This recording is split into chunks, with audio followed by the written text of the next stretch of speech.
Nesses 3 domingos, nesse domingo e nos próximos 2 domingos, o pastor Antônio está viajando, então eu vou assumir, e aí eu pretendo retomar aqui alguns estudos que nós estávamos fazendo sobre aquele tema do sofrimento que eu deixei em aberto, não pude terminar no ano passado, mas como faz quase 1 ano, se eu me recordo bem, que eu comecei esses estudos, né?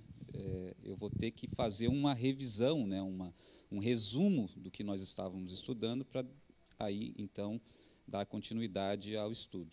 Então, o que eu pretendo fazer hoje e no domingo que vem é um panorama geral, então, do que nós estávamos falando a respeito desse tema, para aí sim, no 3º domingo, nós darmos continuidade e encaminharmos para o fim desses estudos.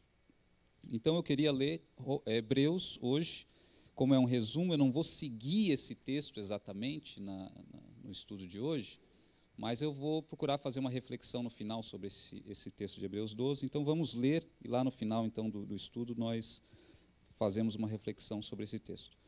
Então, diz o seguinte: portanto, nós também, pois que estamos rodeados de uma tão grande nuvem de testemunhas, deixemos todo o embaraço e o pecado que tão de perto nos rodeia e corramos com paciência a carreira que nos está proposta, olhando para Jesus, autor e consumador da fé, o qual, pelo gozo que lhe estava proposto, suportou a cruz, desprezando a afronta, e assentou-se à destra do trono de Deus. Vamos orar. Pai, obrigado por essa leitura, por esse texto bíblico, e te peço agora que nos oriente, nos ensine, é o que nós oramos em nome de Jesus. Amém. Irmãos, hoje nós estamos vivendo, podemos dizer assim, um período de crise mundial, praticamente. Nós temos ali a crise da imigração na Europa, nós temos a crise do terrorismo que está se espalhando pelo mundo, nós temos a guerra ali na Síria, aquela eterna guerra ali também no Oriente Médio, nós temos novas doenças que estão surgindo e que estão se espalhando, o Zika, aí, por exemplo, que já invadiu os Estados Unidos e já tem milhares de casos registrados lá. E no Brasil ainda nós vivemos uma crise econômica, uma crise política. Então, o mundo hoje vive um período de crise, isso sem falar nas nossas crises, nas nossas tragédias pessoais, que também cada um de nós tem. E diante desse contexto de crise, de sofrimento, a pergunta que muitos fazem é a mesma pergunta que nós temos feito nesses estudos até aqui. Por que nós sofremos? Ou melhor, por que Deus permite que nós soframos? Porque, mesmo convertidos, mesmo entregando as nossas vidas para Jesus, mesmo procurando viver corretamente, ainda assim nós sofremos. Essa última pergunta, está muito ligada também com a questão do sofrimento dos inocentes. A maioria de vocês viu no noticiário, na televisão, na internet, o garotinho na Síria, na beira da praia, morto.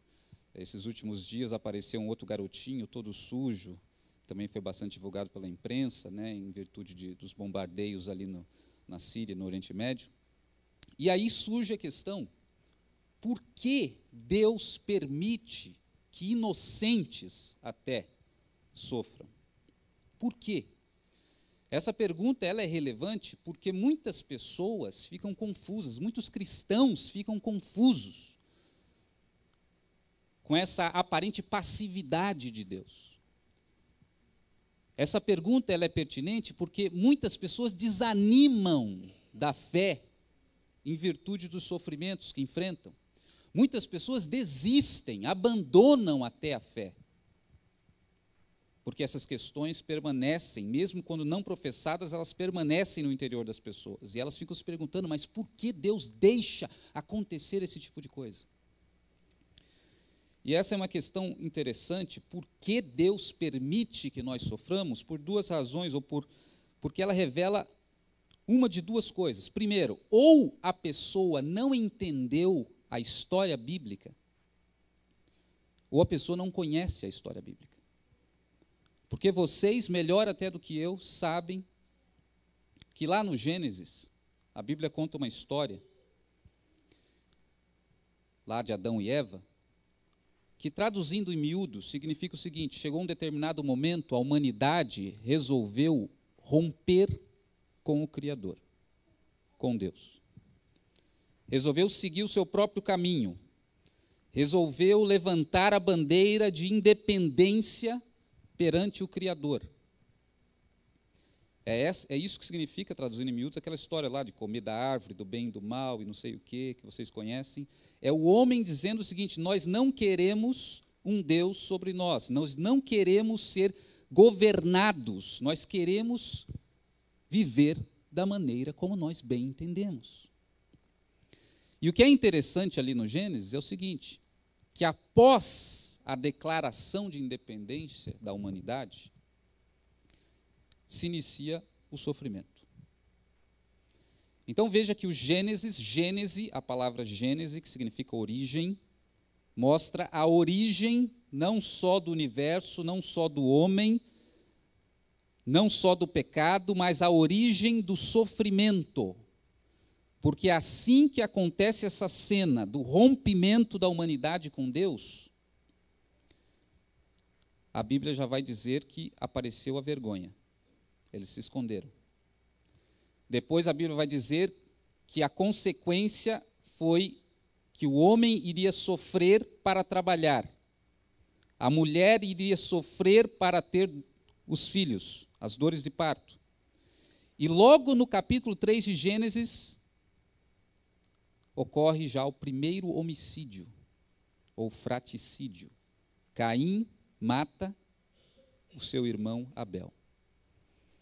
E no mesmo capítulo 3, Caim foge e constrói a primeira cidade. E quando se fala aqui em cidade, você tem que entender o seguinte, ali é a origem do que nós chamamos hoje de sociedade organizada. Só que essa sociedade organizada é a rebelião organizada, na verdade. E aí, por isso que quando chega no capítulo 6 de Gênesis, fala que a maldade se multiplicou sobre a terra, de tal modo que nem um único pensamento, intento, propósito do coração humano era para o bem, mas todos para o mal. E aí você percebe um mundo que foi criado pelo homem, pela humanidade, não por Deus, em que a característica mais básica e essencial é o sofrimento. Gênesis capítulo 26 começa a falar da fome. E a fome, se você acompanhar esse tema na Bíblia, começa no Gênesis 26 e vai o Antigo Testamento inteiro, coloca numa referência bíblica, você vai ver a fome acompanhando o tempo todo, porque é a consequência desse mundo que foi criado pelo homem quando declarou o seu rompimento, a sua independência de Deus. E essa história da origem do sofrimento foi retratada de maneira inigualável por Jesus. Uma parábola que todos vocês aqui conhecem. A parábola do filho pródigo. Que geralmente não é lida dessa perspectiva, mas se você ler essa parábola dessa perspectiva, você vai perceber como o sofrimento é retratado de uma maneira inigualável. Porque diz que um pai tinha 2 filhos. Lembra da parábola? E aí o que o filho mais novo fez? Me dá a minha herança, que eu vou cair fora. E aí o pai deve ter tentado argumentar com o filho não quis saber, não, quero minha herança e vou embora. E o pai deu a herança e o filho foi embora. E diz ali a parábola, Jesus contando as parábolas para os discípulos ali, para os apóstolos, e que o filho foi e esbanjou e gastou e torrou tudo que ele tinha. E aí a primeira coisa que aconteceu, seus amigos, cadê os jovens aqui? Tem muitos jovens aqui? Seus amigos foram embora e largaram ele depois que o dinheiro acabou. E aí diz a Bíblia que o jovem, o filho, começou a padecer necessidade. Então veja o sofrimento aparecendo aí. Depois que ele saiu da casa do pai, abandonou a Deus. A parábola do filho pródigo é uma representação da humanidade, do que a humanidade fez. Abandonou a Deus. Saiu da casa do pai. E quando saiu da casa do pai, no começo foi tudo bem. Mas depois, o dinheiro acabou. E aí o filho ficou abandonado e sozinho. Começou o sofrimento, solidão. Depois, começou a padecer necessidade. Depois, ele tinha que trabalhar para sobreviver, começou a ser explorado. Depois, diz que ele teve fome, sofrimento. E Jesus continua a parábola e chega no ponto que ele diz o seguinte: olha, esse jovem terminou, sabe como? Comendo aquelas bolotas que os porcos comiam. E quando Jesus usa essa imagem, ele está fazendo um paralelo com a cultura judaica, porque porco era um animal imundo na cultura judaica. Então ele está dizendo o seguinte: a humanidade chegou no grau máximo da sua degradação. É isso que ele está dizendo. Quando rompeu com Deus e quis viver a sua própria maneira. Então veja que essa pergunta, por que Deus permite que nós soframos, ela está equivocada, já na sua origem. Ou a pessoa não entendeu a história bíblica, ou não conhece a história bíblica. Essa parábola do filho pródigo que Jesus contou. Por quê? Foi o pai que expulsou o filho de casa? Foi o filho que virou as costas para o pai. E o pai ficava lá no portão, esperando o filho voltar todos os dias. Deus não tem nada a ver com esse sofrimento. Esse sofrimento tem a ver com o fato da humanidade ter abandonado a Deus. E muitas pessoas vivem convivendo com sofrimento diário porque elas viraram as costas para Deus, simplesmente.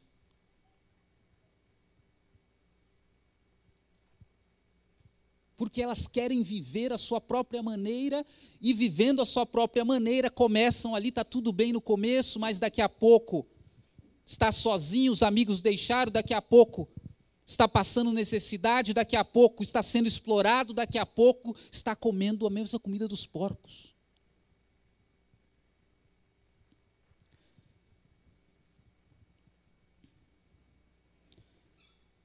Então não conhece a história bíblica. Então, em primeiro lugar, irmãos, nós sofremos por quê? Porque a humanidade rompeu com Deus. Essa é a grande causa do sofrimento. Esse mundo é o mundo da rebelião daqueles que viraram as costas para Deus. Mas aí você pergunta, Ricardo, mas por que nós agora, cristãos, nós já se viramos um dia as costas para Deus, agora nós nos voltamos para Deus e estamos buscando a Deus. Por que que nós também muitas vezes sofremos? Nós. Duas razões. Primeiro, porque nós vivemos nesse mundo da rebelião. Esse mundo que vocês olham em torno de vocês não é o mundo de Deus. Ele criou. Mas a própria Bíblia declara que quem controla esse mundo e governa esse mundo é Satanás e a humanidade corrompida, desviada Então, nós vivemos nesse mundo da rebelião. Então, é como se você sai na chuva e não quer se molhar, né? Então, a única maneira de você não sofrer seria como? Se você saísse desse mundo. Aí você não iria sofrer. Mas por que Deus não nos tira desse mundo? Então, a gente se ajoelhou, se converteu, aí fala, opa, venha, pode sair daí. Por que Deus não faz isso? Algum palpite?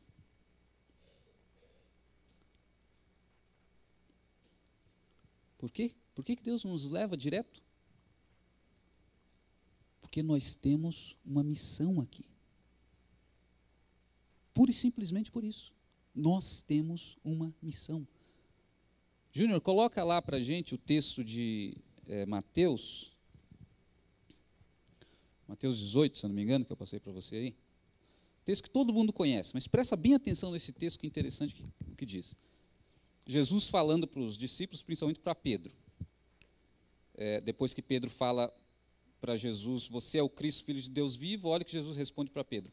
Pois também eu te digo que tu és Pedro, e sobre essa pedra edificarei a minha igreja, e as portas do inferno não prevalecerão contra ela. Todo mundo conhece esse texto. Agora, o que é interessante nesse texto é o seguinte, que muitas vezes a gente olha para ele, pode deixar lá, Júnior, a gente olha para esse texto e pensa que Jesus está dizendo que a igreja está sendo atacada pelo inferno. Não é isso que está dizendo? As portas do inferno, como se estivesse dizendo para Pedro o seguinte, ó Pedro, fica firme aí, porque o inferno vai atacar você, mas ele não vai vencer de você. Mas presta atenção que ele está dizendo o seguinte, as portas do inferno não prevalecerão. Desde quando? Muitos já disseram isso, eu vou repetir aqui. Desde quando porta é um instrumento de ataque? Imagine alguém querer atacar alguém, pegar uma porta e vem com uma porta para atacar. Porta é instrumento do quê? Porta é um instrumento de defesa. Aqui, na época de Jesus, eles deviam estar imaginando aquelas fortalezas antigas que tinham um portão, uma porta, para resistir à entrada do inimigo. Você pode imaginar também aqueles castelos medievais que têm uma porta para impedir a entrada dos inimigos. Então aí você percebe o seguinte, quem é que está atacando aí? As portas do inferno não prevalecerão contra a igreja. Quem é que está atacando? Então veja que interessante o que Jesus está dizendo. A igreja é que está atacando o inferno. E o inferno está resistindo à igreja. Mas Jesus está dizendo, as portas do inferno não vão resistir à igreja. Então aquela frase que vocês já devem ter ouvido, né? Eu acho até um pouco cafona, mas é verdadeira. Quando se diz que a igreja está saqueando o inferno, já ouviram? É um pouco meio demodê, né? Meio cafona, mas é verdadeira, porque é isso que esse texto está dizendo. Nós estamos entrando no inferno para pregar, para salvar, tentar levar o evangelho a pessoas. Agora eu pergunto, quem entra no inferno está arriscado a sair chamuscado, não é isso? Então veja bem, eu li uma frase daquele filósofo francês uma vez, Jean-Paul Sartre, que ele disse uma frase muito interessante, fiquei pensando durante muito tempo nessa frase. Ele disse o seguinte, o inferno são os outros.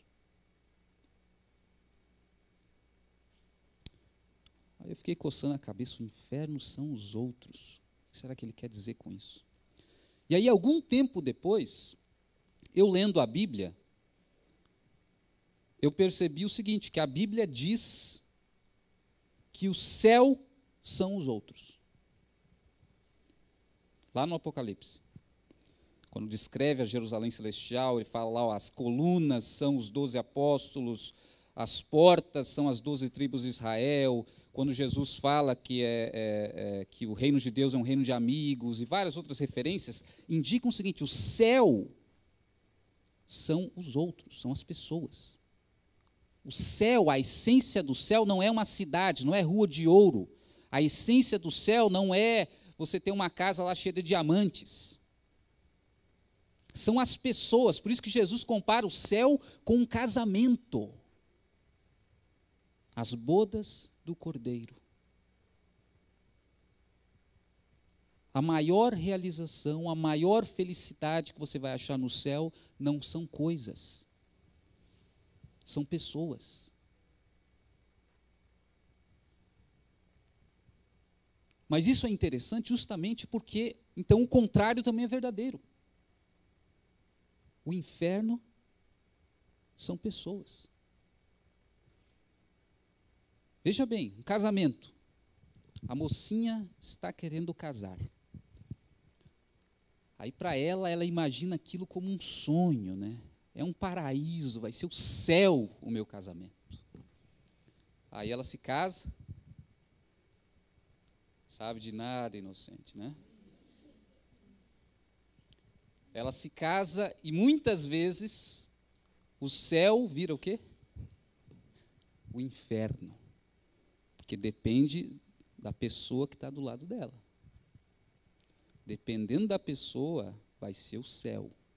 Dependendo da família, é o céu. Mas dependendo do lugar que você está, é o inferno, amigo. O homem também, né? Quantas vezes você já ouviu essa frase? Espero que ninguém aqui da igreja tenha dito. Aquela mulher faz da minha vida um inferno. Irmãos, o céu e o inferno são os outros. São as pessoas. E é por isso que tem um livro que me chama muita atenção a respeito disso, C.S. Lewis, que fala sobre o Grande Abismo, o nome do livro. Ele relata uma história de um grupo de pessoas que saem do céu e vão para o inferno pregar. Eu também fiquei intrigado com esse livro, porque o que será que ele está querendo passar com esse livro? E aí eu entendi a mensagem. É como se ele estivesse dizendo o seguinte: o livro não representa o céu realmente, nem o inferno, representa esta vida aqui. Porque vocês já ouviram muita gente dizendo, essa vida é o inferno é aqui. Já ouviram isso, né? O inferno é aqui. Mas para muita gente o céu é aqui, que a vida é maravilhosa, a vida é bela, a vida é boa. Então a vida pode ser um inferno e pode ser um céu. Depende das pessoas. E por isso que ele estava narrando o seguinte: aqui nesta vida o céu e o inferno coexistem ao mesmo tempo, porque há pessoas do céu e há pessoas do inferno. Há pessoas que fazem da nossa vida um paraíso e há pessoas que fazem da nossa vida um inferno.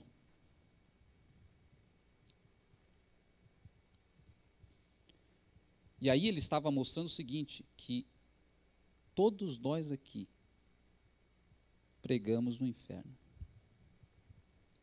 Todos nós aqui, quando nos dispomos a servir a Deus, a fazer a obra de Deus, a pregar, a ajudar, nós estamos indo de encontro a pessoas que estão lá do outro lado.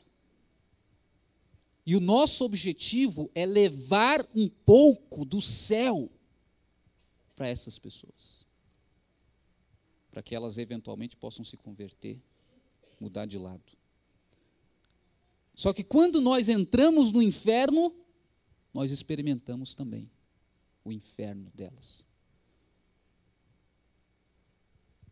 E é por isso que eu digo para vocês, por que nós mesmos cristãos convertidos nós sofremos? Porque nós estamos nesse mundo do inferno, comandado pelo inferno, e Deus não nos tira daqui porque nós temos uma missão, é justamente estar no inferno, levando o céu.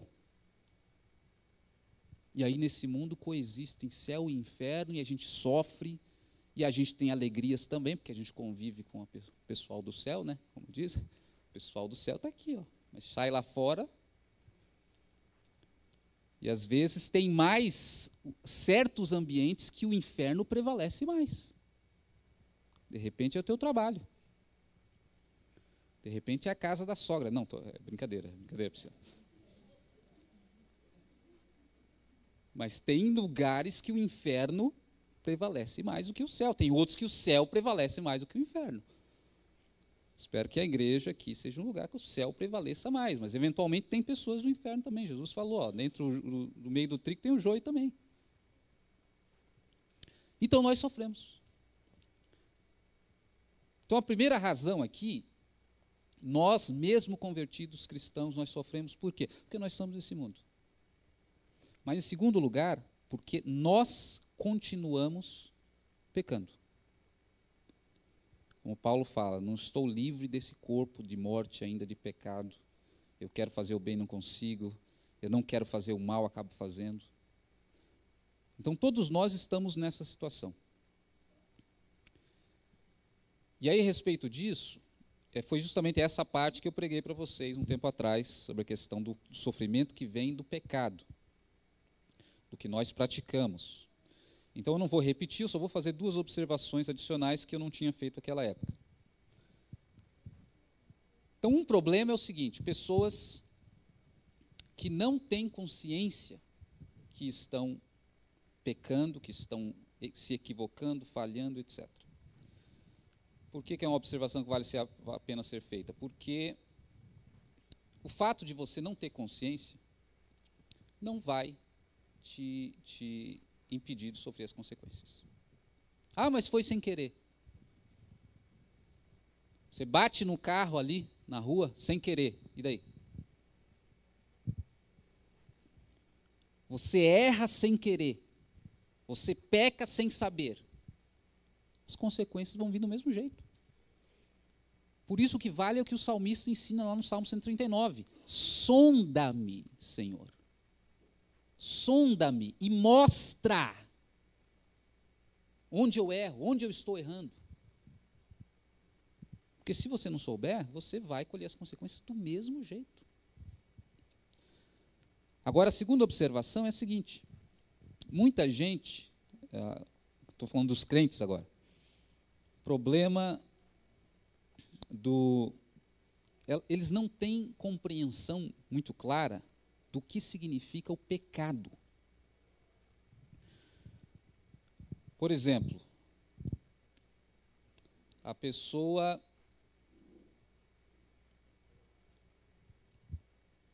ela comete algum pecado e ela pensa que Deus é um cara lá em cima que está com um caderninho de anotação, olhando para ela o que ela está fazendo. Opa, errou, ele anota ali. Agora eu vou castigar. Só que esse pensamento está totalmente equivocado. Quando você peca, você não afeta em nada Deus. Absolutamente nada. Você só afeta você mesmo. Quando você peca, você não arranca pedaço de Deus. Deus não é melindroso. Você arranca pedaço de você mesmo.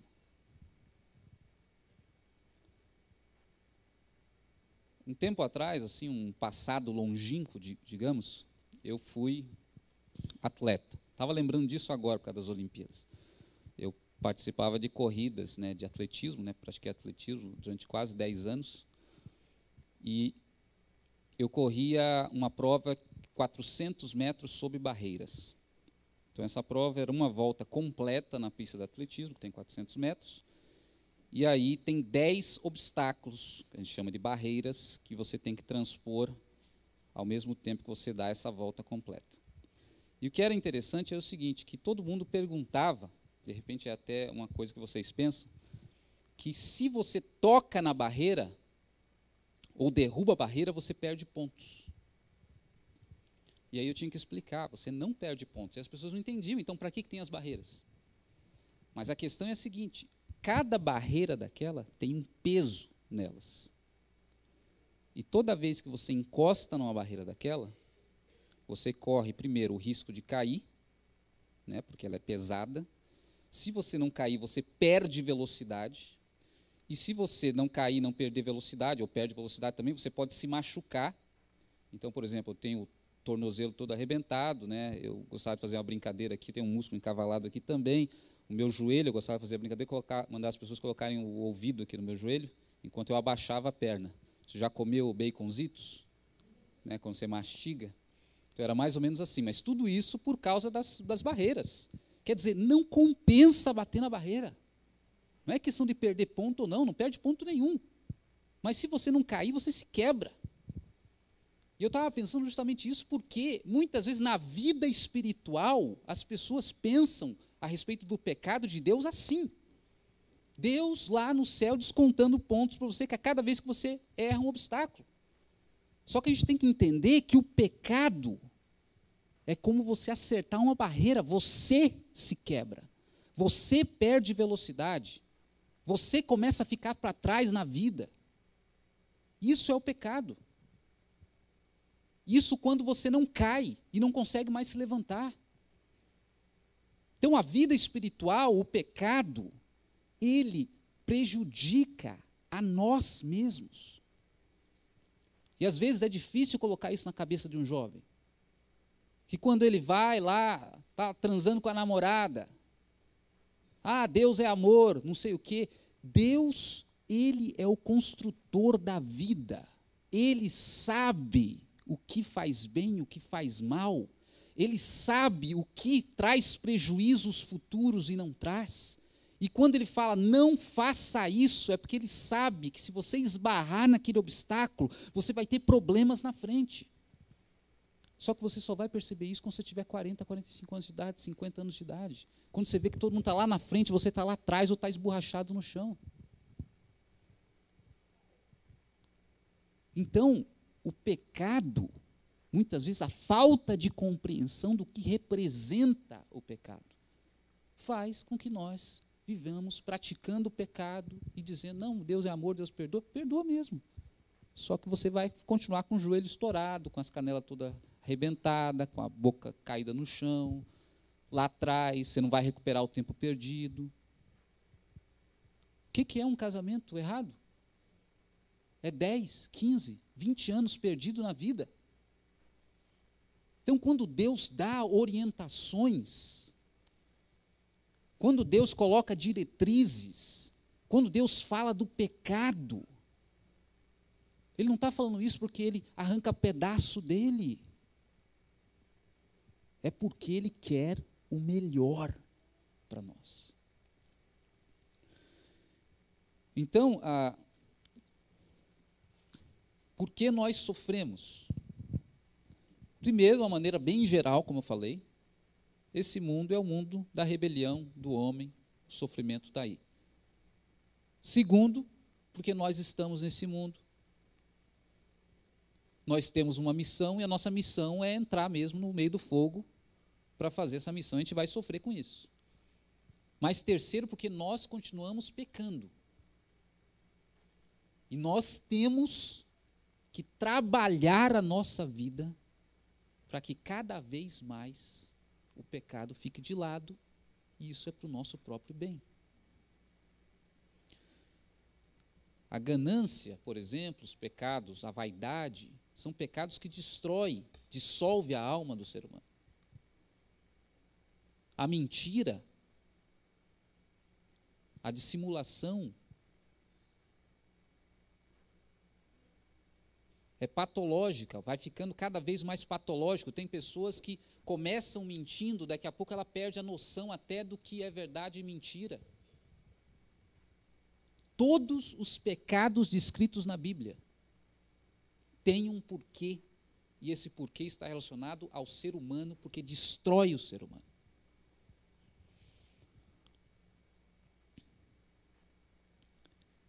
E é por isso que eu li esse texto aí, para nós concluirmos, Hebreus capítulo 12. Coloca lá, Júnior, para a gente de novo, Hebreus 12. Porque veja bem o que ele diz. Portanto, nós também que estamos rodeados de tão grande nuvem de testemunhas, deixemos todo o embaraço e o pecado que tão de perto nos rodeia e corramos com paciência a carreira ou a corrida que nos está proposta. Preste atenção que aqui o autor de Hebreus está usando uma cena das Olimpíadas. As Olimpíadas começaram lá na Grécia, e a prova principal das Olimpíadas qual era? Sabe qual era? Qual corrida? Exatamente. Não era os 100 metros rasos, o Bolt, não. Era a maratona. 42 quilômetros, 125 metros. Que aquele soldado correu de uma cidade para outra, quando chegou, entregou a mensagem e caiu morto. Desde aquela época, então, eles fazem a corrida da maratona exatamente com a mesma distância, 42 quilômetros, 125 metros. E na maratona, é óbvio que o atleta vai correr durante 42 quilômetros. Hoje o recorde mundial é 2 horas e 3 minutos correndo. Quanto mais peso o sujeito leva, o que vocês acham? Vai ser vantagem para ele ou desvantagem? Então veja aqui que ele está comparando o pecado com o quê? Deixando todo embaraço, são aquelas roupas, correr com uma jaqueta dessa, uma calça, sapato, deixa todo o embaraço e pecado. O pecado é como se fosse um peso em cima de você. E aí você vai carregar esse peso na corrida. Então é a mesma imagem das barreiras que eu estava falando. O pecado só traz prejuízo para a sua própria vida. O pecado vai fazer você correr mais devagar. O pecado vai fazer você desistir. O pecado vai fazer você cair. E ele fala, deixe todo o embaraço. Tire o pecado. E faça o que mais? Corra com paciência a corrida que está proposta. E o outro versículo? Olhando para quem? Para Jesus, o autor e consumador da fé, o qual, pelo gozo que lhe estava proposto, suportou a cruz, desprezando a afronta e assentou-se à destra de Deus. E olha que ele faz aqui uma comparação também com o próprio Jesus, que teve que passar também a enfrentar esses desafios e esse sofrimento.